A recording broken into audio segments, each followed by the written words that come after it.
கிறிஸ்துவுக்குள் பிரியமானவர்களே, ஆண்டவராகிய இயேசு கிறிஸ்துவின் நாமத்தினாலே உங்களை நான் வாழ்த்துகிறேன், ஆசீர்வதிக்கிறேன். இந்த நல்ல வேளையிலும் கூட நாம் ஒரு தேவனுடைய வார்த்தையை நாம் தியானிப்போம்.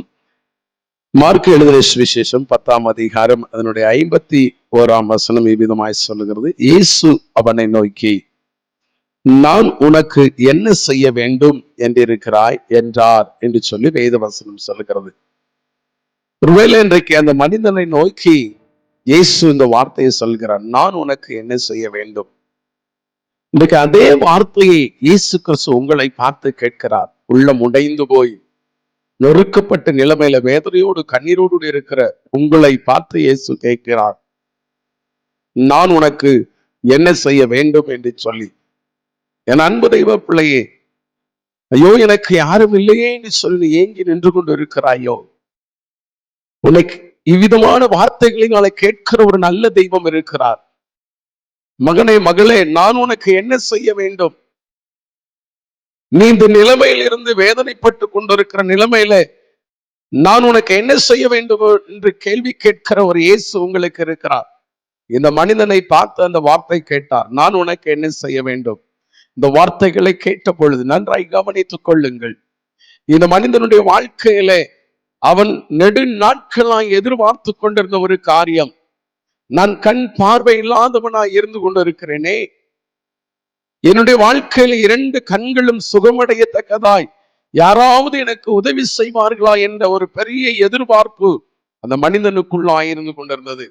ஆனால் இயேசு வருகின்ற பொழுது, இயேசுவை நோக்கி கூப்பிடுகிற மனிதனாய் அவன் காணப்பட்ட பொழுது, அந்த இயேசு அவனை பார்த்து கேட்கிறார், நான் உனக்கு என்ன செய்ய வேண்டும் என்று சொல்லு. அருமையான அன்பு தெய்வ பிள்ளையே, இன்னைக்கும் அநேக உலக மனிதர்கள் இந்த வார்த்தையை சொல்வார்கள், எதுவாவது உதவி தேவை என்று சொன்னால் என்னிடத்திலே வாருங்கள், நான் உனக்கு செய்வேன் என்று சொல்வார்கள். ஆனால் உலக மனிதர்களை நம்பி நாம் எந்த இடத்திலும் நிற்க முடியாது. ஆனால் நீங்களும் நானும் ஆராதிக்கிற இயேசு, அவர் சொன்னால் உங்கள் ஒவ்வொருடைய வாழ்க்கையிலும் அப்படியே செய்கிறவர். இன்றைக்கு நான் உங்களை பார்த்து சொல்றேன், நான் உனக்கு என்ன செய்ய வேண்டும் என்று சொல்லி கேட்ட ஆண்டவர் இந்த பூமிக்குரிய காரியம் மாத்திரமல்ல, அவர் கிரகிக்க முடியாத காரியத்தை செய்யக்கூடிய ஒரு நல்ல தெய்வம் என்பதை மறந்து விடாதீர்கள்.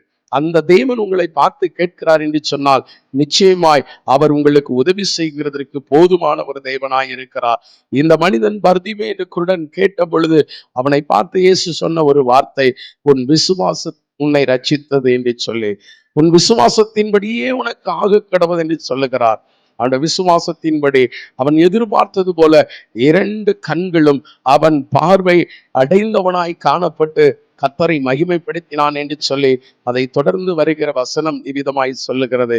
இந்த மனிதனுடைய வாழ்க்கையில் ஆண்டவர் அவன் வேண்டியதை கேட்ட பொழுது நிறைவேற்ற முடியுமானால் நிச்சயமா நான் சொல்றேன், நீங்களும் இயேசுவின் இடத்துல, இயேசப்பா நீங்கள் என்னுடைய வாழ்க்கையில இந்த மனிதனுடைய வாழ்க்கையில உதவி செய்தது போல் என் வாழ்க்கையிலும் செய்யுங்க ஆண்டவரே, என் குடும்பத்துல செய்யுங்க ஆண்டவரே, என் பிள்ளைகளுடைய வாழ்க்கையில செய்யுங்க ஆண்டவரே என்று சொல்லி நீங்கள் கேட்பீர்கள் என்று சொன்னால் நிச்சயமா நான் சொல்றேன், இந்த மனிதனுடைய வாழ்க்கையில நான் உனக்கு என்ன செய்ய வேண்டும் என்று சொல்லி கேட்டு அற்புதத்தை செய்த ஆண்டவர் உங்க வாழ்க்கையிலும் அற்புதத்தை செய்து உங்களையும் உங்களுடைய குடும்பங்களையும் கர்த்தர் ஆசீர்வதிப்பார்.